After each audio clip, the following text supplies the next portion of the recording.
berbicara keinginan menjadi orang baik. Ada nasihat dari Muhammad bin Ka'ab sebagaimana disampaikan oleh Ibnu Mubarak dalam kitab Az-Zuhud. Kata para ulama kita, kata beliau, "Idza aradallahu bi'abdin khaira." Apabila Allah menginginkan kebaikan bagi hambanya. Jika Allah ingin hamba itu jadi orang baik dan hidupnya penuh dengan kebaikan, apa yang akan terjadi? Ja'ala fihi thalatha khisal. Maka Allah akan jadikan, Allah akan kasih taufik, Allah akan mudahkan orang ini memiliki 3 hal. Memiliki 3 sifat. Sifat yang pertama, fikhan fiddin. Pemahaman dan pengamalan dalam agama. Fikhan fiddin. Jadi dia diberikan ilmu tentang agamanya. Dan dia diberikan taufik untuk bisa mengamalkan ilmunya. Yang kedua, zahadatan fid dunia. Dia diberikan mental dan sifat zuhud terhadap dunia. Dunia itu nggak ada di hatinya. Walaupun dia orang kaya. Jadi terlepas dia kaya atau miskin, dunia itu kecil di hati dan benaknya. Walaupun mungkin dia orang paling kaya di negeri tersebut, atau dia orang paling kaya di kota itu, tapi dia nggak terfitnah dengan hartanya. Yang ketiga, wa basaran bi uyubihi. Dan dia diberikan kemampuan untuk pandai melihat aib-aibnya. Aib-aibnya. Itu 3 sifat orang-orang baik. Jadi orang-orang baik itu, hadirin sekalian, hidupnya itu selalu belajar dan mengamalkan apa yang dipelajari, belajar dan mengamalkan apa yang dipelajari. Orang baik itu pembelajar sejati, pembelajar sejati. Makanya Imam Ahmad pernah ditanya, karena beliau terlihat sedang belajar, sedang mencatat, sedang bersama pena dan tintanya. Padahal beliau udah jadi ulama pada saat itu, dan usia beliau sudah tidak muda lagi. Lalu ditanya, sampai kapan engkau akan terus belajar dan mencatat, wahai Imam Ahmad? Apa kata Imam Ahmad? Ma'al mihbara ilal maqbara. Aku akan bersama tinta ini sampai masuk ke dalam kubur. Artinya saya akan terus belajar sampai mati. Gak ada kata berhenti dalam belajar. Saya akan terus belajar, dan terus belajar. Dan beliau amalkan ilmunya. Jadi ma'al mihbara ilal maqbara. Jadi orang baik itu mentalnya adalah pembelajar sejati. Dia akan terus belajar. Terlepas kemampuannya menurun atau enggak, hafalannya menurun atau enggak. Enggak, yang penting dia belajar terus saja. Lalu yang kedua, zuhud terhadap dunia. Zuhud terhadap bukan jadi orang miskin, bukan nggak bekerja, enggak. Dia tetap jalankan kewajiban, dia tetap produktif, dia tetap berkarya.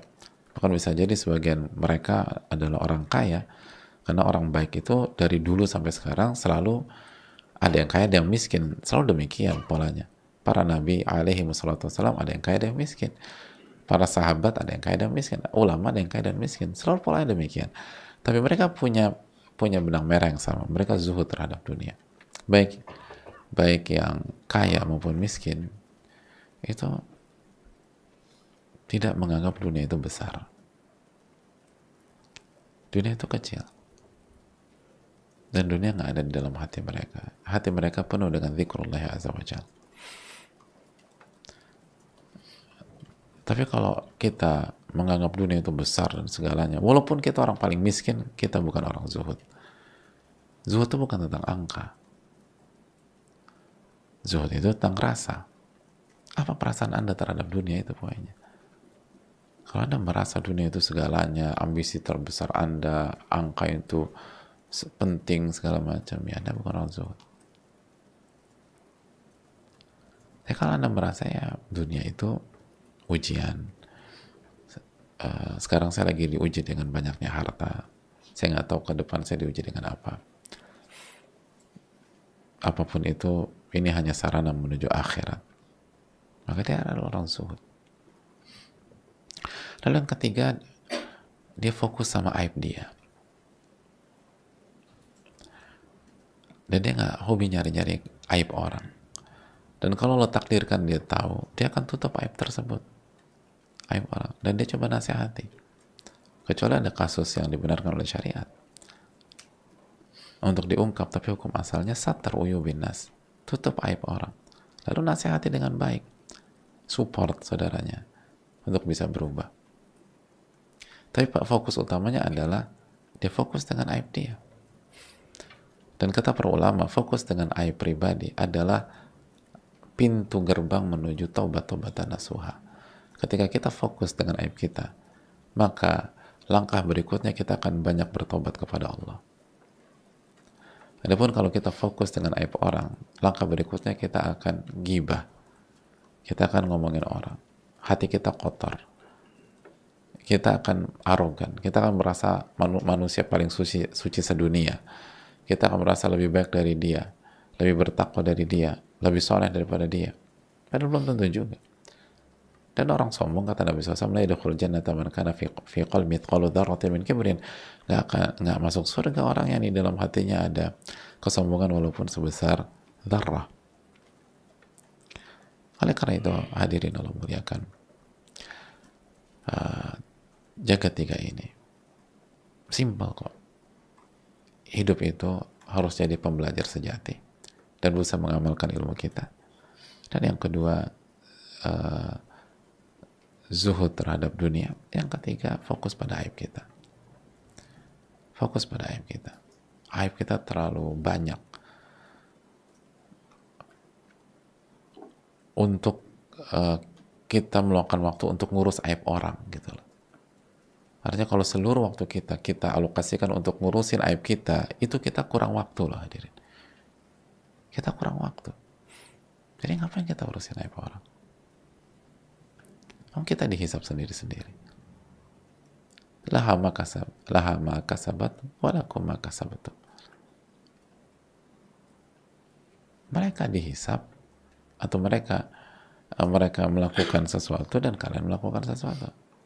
Wala tus'alun, dan kalian gak akan ditanya tentang perbuatan mereka. Kecuali dalam bab amar ma'ruf nahi munkar. Kecuali dalam bab nasihat. Dan nasihatin orang. Kalau salah nasihati.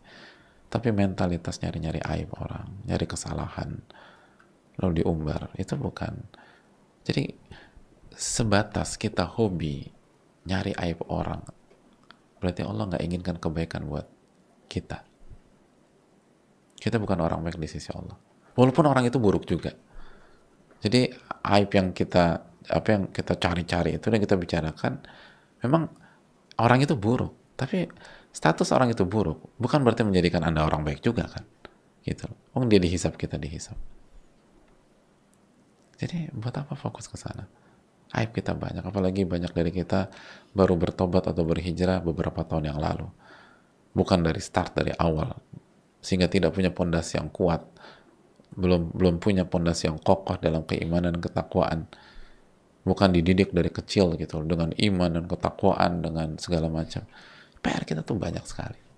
Maka semoga Allah memberikan taufik kepada kita. Wassalamualaikum warahmatullahi wabarakatuh. Assalamualaikum warahmatullahi wabarakatuh.